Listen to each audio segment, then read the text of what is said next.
Good morning guys, welcome to back my channel.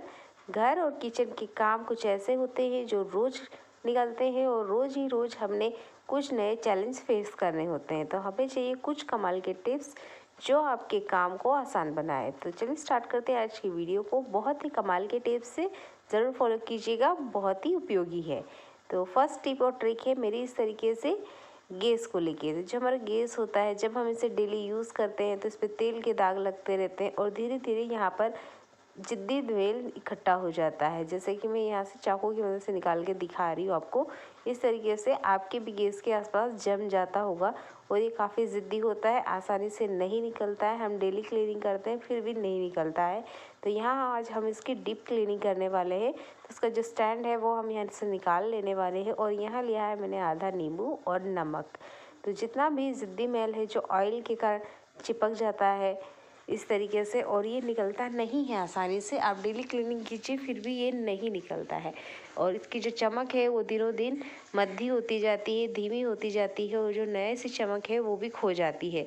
तो उस चमक को लाने के लिए और इस पर जो तेल के ज़िद्दे दाग लग गए हैं जिसके कारण धीरे धीरे इस पर गंदगी जमा होती रहती है, तो उसको भी आज हम डीप क्लीन करने वाले हैं नमक और नींबू के साथ। तो ये पीतल पे तो बहुत अच्छी सी चमक लेके आता है, आज हम स्टील पे करने वाले हैं और स्टील पे भी इसका बहुत ही अच्छा सा रिजल्ट मिलने वाला है। तो हम क्या करते हैं, दिन में करीबन 5 से 6 बार इस तरीके से किचन स्टैंड पर गैस का यूज़ करते हैं और इसको डीप क्लीन कभी कभी हमें करते रहना चाहिए ताकि इसकी जो चमक है और जो इसकी लाइफ लाइन है वो अच्छे से बनी रहे। तो अच्छे से क्लीनिंग करने के बाद कपड़े से पोंछ लीजिए, आप देख पाएंगे इसकी जो चमक है वो बिल्कुल नई सी हो जाएगी। बहुत ही सिंपल सा हैक है पर किचन के स्टैंड पर गैस को क्लीन करने का बहुत ही आसान सा तरीका है, अप्लाई ज़रूर कीजिएगा। अगला टिप है मेरी इस तरीके से आटे को लेके। जो आटा हम गेहूं का पिसवा के लेके आते हैं चक्की से स्पेशल, उसमें आप देखे होंगे कभी कभी लम्स हो जाते हैं, छोटी बड़ी गठाने हो जाती है। तो इसे कैसे ख़त्म करें बिना हाथ लगाए, तो हमने क्या करना है, यहाँ पे लेनी है चम्मच। आप यहाँ 1 चम्मच भी ले सकते हैं और 2 भी ले सकते हैं, पर मेरे हिसाब से आप 2 चम्मच लीजिएगा क्योंकि इससे बहुत अच्छा सा टकराव होता है और जो लम्स है वो बिना हाथ लगाए अच्छे से टूट जाते हैं। तो यहाँ पर आप हो सके तो 2 चम्मच का यूज़ कीजिएगा और इस तरीके से आप पूरा आटा जितना एक टाइम पे आप यूज़ करने वाले हैं उतना स्टैंड कर लीजिए। बहुत ही आसान सा तरीका है इसके लम्स ख़त्म करने का। तो बहुत ही सिंपल सा हैक है पर बहुत ही काम आता है। इसे नेक्स्ट टाइम अप्लाई कीजिएगा जब आटे में लम्स या गठाने आ जाती है। तो आई होप ये टिप भी आपके बहुत ही काम आए। सिंपल है पर बहुत ही कमाल की टिप्स है।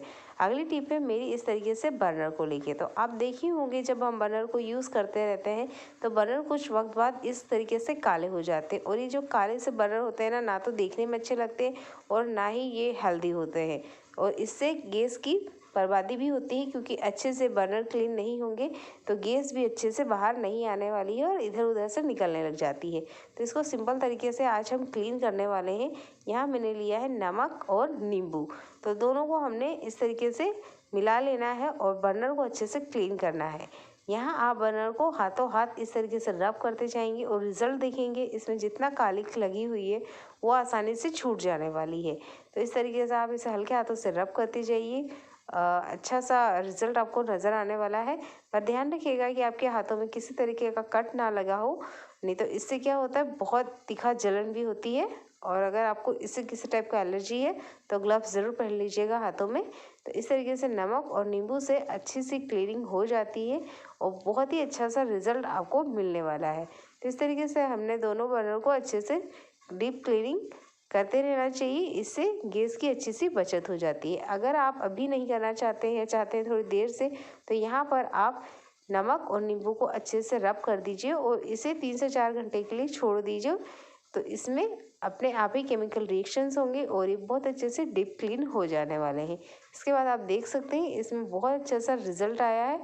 आपके पास नींबू और नमक ना हो तो आप विनेगर भी यूज़ कर सकते हैं। विनेगर वैसे हर घर में नहीं खाया जाता है, तो यहाँ पर आप नींबू और नमक से इतना अच्छा सा चमक लेके आ सकते हैं। अगला टिप है मेरी इस तरीके से लेके आलू के।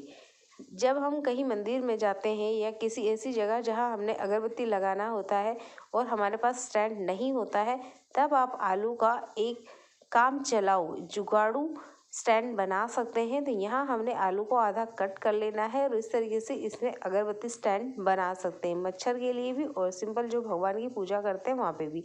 हम देखे होंगे जब हम कहीं बाहर जाते हैं, छोटे मोटे जो पूजा पाठ की जाती है, तो वहाँ पे स्टैंड ऑलवेज अवेलेबल नहीं रहता है। तो वहाँ आप ये वाला हैक अप्लाई कर सकते हैं और आप ये कहीं कहीं देखे भी होंगे। अगर आपने देखा है तो कमेंट कीजिएगा और नहीं देखा है तो आज आप ये जान जाएंगे। बड़ा ही सिंपल सा है, पर इस तरीके से आप टेम्परेरी अगरबत्ती का स्टैंड बना सकते हैं एक आलू की मदद से। बड़ा सा सिंपल सा है पर काम आता है। अगला टिप है मेरे पास इस तरीके से निडल या सुई को लिए। तो हमारे घर में सुइयाँ होती ही होती है, ये एक ऐसी चीज़ है जो हर घर में होती है।